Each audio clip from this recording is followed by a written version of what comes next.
তাই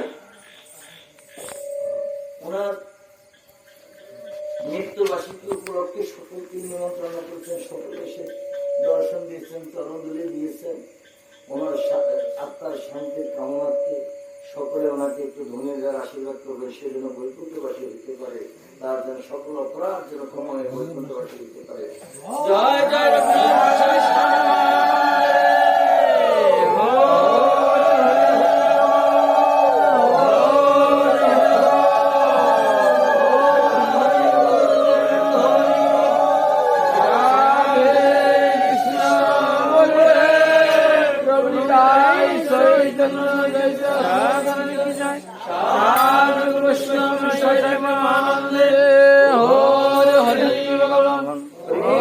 হরে হরে